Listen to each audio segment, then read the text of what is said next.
जय हिंद साथियों। स्वागत है आपका हिंदी ज्ञान सागर में। तो चलिए उसी क्रम में आगे बढ़ते हुए, यानी जो हमारा सेशन चल रहा था छंद का, ठीक है। छंद किसे कहते हैं, छंद की परिभाषा, ये मात्राओं की गणना, यति गति लय तुक से संबंधित जो रचना होती है, जो छंद कहते हैं, ये मैंने पार्ट 1 में पढ़ाया है। आप पिछली वीडियो को देख लीजिएगा। जो हमारे हाई स्कूल वाले बच्चे हैं, ठीक है, उनके लिए ये लाभकारी होगा।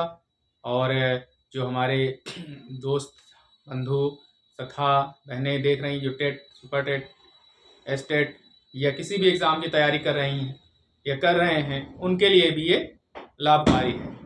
तो चलिए बहुत समय ना लेते हुए शुरू करते हैं। तो वर्ण और मात्रा के विचार से छंद के भेद अगर हम कहें तो किसी किसी पुस्तक में, किसी किसी किताब में 4 और किसी में 3 भी दिया है।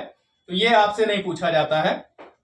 वर्णिक छंद जिसमें वर्णों की गणना होती है, यानी उसमें मात्रा नहीं गिना जाता। जैसे मान लीजिए कोई शब्द है सरिता, तो सरिता में सा एक मात्रा, रा पे छोटी मात्रा 2। जैसे ये मान लीजिए सरिता मैं लिख दे रहा हूं सरिता।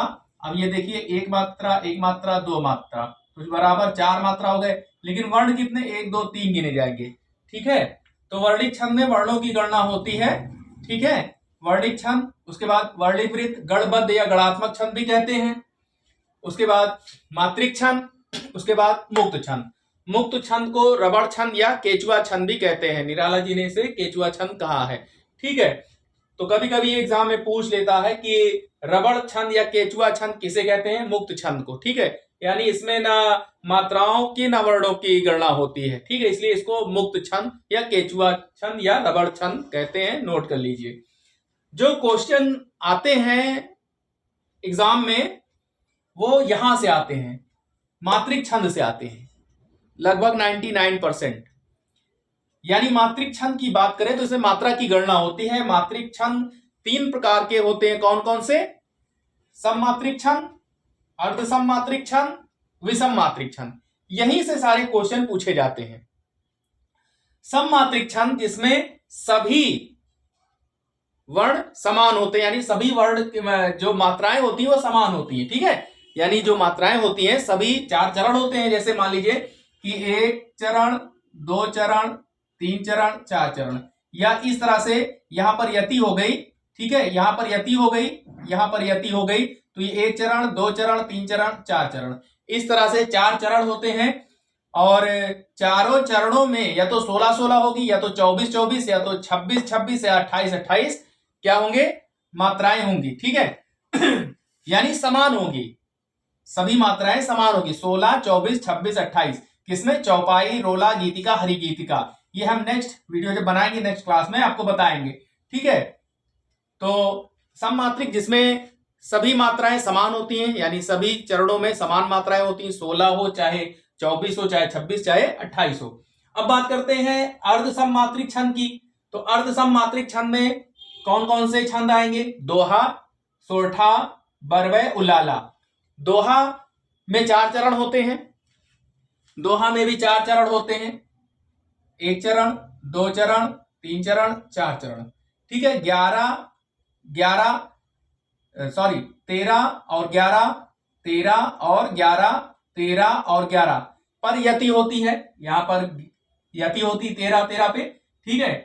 तो ये क्या है? दोहा। सोरठा उसी का उल्टा है, यानी सोरठा ये इसमें 11-13 पर यति होती है। यहां पर 11 रहेगा, यहां पर 11 रहेगा और यहां पर 13 रहेगा, तो ये सोरठा हो जाएगा, ठीक है। बरवै उस पे 12 और 7 पर यति होती है। उलाला में 15 और 13 पर यति होती है। तो ये अर्ध सममात्रिक छंद कहलाते हैं। कौन? दोहा, सोरठा, बरवै, उलाला। तो 4 ये पूछे जाते एग्जामों में लगभग, चौपाई, रोला, हरिगीतिका और गीतिका से। और दोहा, सोरठा, बरवै, उलाला अर्धसम से पूछे जाते हैं। और विषम मात्रिक छंद में आपका छप्पै और कुंडलिया ये आता है, ये यहां से पूछे जाते हैं, ठीक है। बहुत कम आता है लेकिन फिर भी ठीक है, हमको पढ़ना है, आपको पढ़ना है, आपको पढ़ाना है। मैं बताऊंगा आगे नेक्स्ट क्लास में, नेक्स्ट वीडियो में। तो छप्पै जो है वो रोला और उलाला मिला करके छप्पै बनता है, जबकि कुंडलियां दोहा और रोला मिलकर के बनते हैं, ठीक है।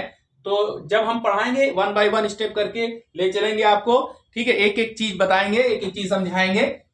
तो स्टार्टिंग जो हम करेंगे वो हम सम मात्रिक से नहीं करेंगे, अर्ध सम से करेंगे, क्योंकि आप कंफ्यूज हो जाओगे अगर हम चौपाई रोला से शुरू करेंगे। तो सबसे पहले हम दोहा सोरठा से शुरू करेंगे अर्ध सम मात्रिक छंद से। ठीक है, तो सबसे पहले हम दोहा को लेते हैं, यानी दोहा। ठीक है, एक अर्धसम मात्रिक छंद है, आपने पढ़ा होगा कि पुस्तकों में, नहीं पढ़ा तो मैं बता दे रहा हूं। और इसमें 4 चरण होते हैं। नीचे कुछ उदाहरण भी मैंने लिख दिए हैं, आसान शब्दों में लिख दिया है ताकि आपको समझ में आ जाए। ठीक है, 13 और 11 पर यति होती है, यानी यति माने जहां हम रुकते हैं, जहां पर सांस तोड़ते हैं, थोड़ा ठहरते हैं। जैसे मेरी भव बाधा हरो राधा नागरी सोई, जातन की झाई पर श्याम हरित दुति होय। तो अब यहां पर मैं रुका, यहां पर मैंने थोड़ी देर सांस ली यानी रुका, यहां पर यति हो गई, यति माने विराम। ठीक है, तो मेरी भव बाधा हरो राधा नागर सोई, जा तन की झाई परे श्याम हरित दुति होय। दूसरा देखिए, शीस मुकुट कटि काछनी कर मुरली उर्माल, इही बानक मोमन सदा बसो बिहारी लाल। बिहारी लाल जी का दोहा है। ठीक है, रहीमन देख बड़ेन को लघु न दीजिए डार, जहां काम आवे सुई कहां करे तरवार। तो ये उदाहरण मैंने दिया। चलिए इसको हम आपको मात्रा निकालना बताएं, कैसे निकालते हैं। तो सबसे पहले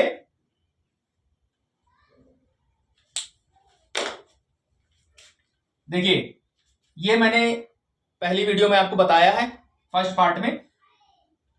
ये दीर्घ वर्ण है, तो आप इस पे 2 मात्रा लगाइए। मेरी, ये भी दीर्घ है, 2, 2 4, 1 5, 1 6, ये लघु वर्ण है, ये लघु है। ये दीर्घ है, ये दीर्घ है, ये लघु है, ये दीर्घ है। कितने हो गए? 2, 2 4, 5 6, 2 8, 2 10, 11 12 13, यानी ये 13 हो गए। तो 11 इसको आना चाहिए। 2, 2 4, 2 6, 7 8, 2 10, 11, 11 इसमें आ गए, 11 इसमें आएगा, 13 इसमें। चलिए वो भी निकाल के दिखा दे रहे हैं आपको। 2 3 4 5 6 7 8 9 10 11 12 13। अब ये साई बड़ी ई पर बिंदी लगी है, यानी अनुस्वार है, तो इसका कोई फर्क नहीं पड़ेगा क्योंकि ये पहले से दीर्घ है, इसमें कोई अंतर नहीं आएगा। ठीक है, अगर ये लघु होता, छोटी ई होता और उस पर जो है बिंदी लगती अनुस्वार की, तो वो दीर्घ हो जाता। तो पहले से दीर्घ है इसलिए कोई फर्क नहीं पड़ेगा। ठीक है, इसको भी गिन लेते हैं। अब देखिए, या स्या, इसको मैंने बताया था कि ये कितना है। अगर ये आ की मात्रा ना होती, ये मात्रा ना होती, तब हम इसको 1 पढ़ते। लेकिन अब चूंकि यहां पर श्याम है तो इसको हम दीर्घ मानते हैं, क्योंकि पहले से ही दीर्घ है। तो इसका जो निशान होगा वो मात्रा वो 2 मानी जाएगी, और इसकी 1, और इसकी 1 1 1 1 1 2 और 1। अब इसको गिन लेते हैं। 2 3 4 5 6 7 8 9 10 11, यानी 11 11 इसमें, 13 13 इसमें, दोहा छंद में यही। ठीक है, इसकी पहचान है कि प्रथम और द्वितीय चरण में, ठीक है, प्रथम और तृतीय चरण में 13 13, यानी इसमें 13 है और इसमें भी 13 है। इसमें कितना है? 11 है, और इसमें भी 11 है। ठीक है, तो देखा आपने। और बता दें आपको, एक नेक्स्ट भी देख लीजिए। ठीक है, इसमें भी वही आएगा, सब दोहे का ही उदाहरण है, जगह थोड़ी कम है। तो चलिए देखते हैं। शीस मुकुट कटि काचनी। चलिए, ये शीस क्या है? ये दीर्घ है, दीर्घ वर्ण है। ठीक है, ये 1 मात्रा, ये 1, ये 1, ये 1, ये 1 और ये 1, और ये दीर्घ है तो 2, इसका चिन्ह ऐसे होता है। ये लघु है तो इसका 1, ये दीर्घ है। ठीक है, अब यहां पर यति हो गई। ठीक, अब ये देखिए 13 होगा, ये 11 होगा, तो 1 1 1 1 2 1 1 2 1। यहां पर भी इसी तरह देखिए 1। अब देखिए यहां अंक की बिंदी लग गई है, कोई फर्क नहीं आएगा। ठीक है, यही यानी 1 ये रहेगा, 2 1 1 2 1 1 1 2 1 2 1 2 2 2 1। अब देखिए इसमें 13 13 होना चाहिए, इसमें 11 11। 2 3 4 5 6 7 8 9 10 11 12 13, इसमें भी 13 होना चाहिए। 1 2 2 4 5 6 7 8 9 10 11 12 13, 13 इसमें आ गया, 11 इसमें होना चाहिए।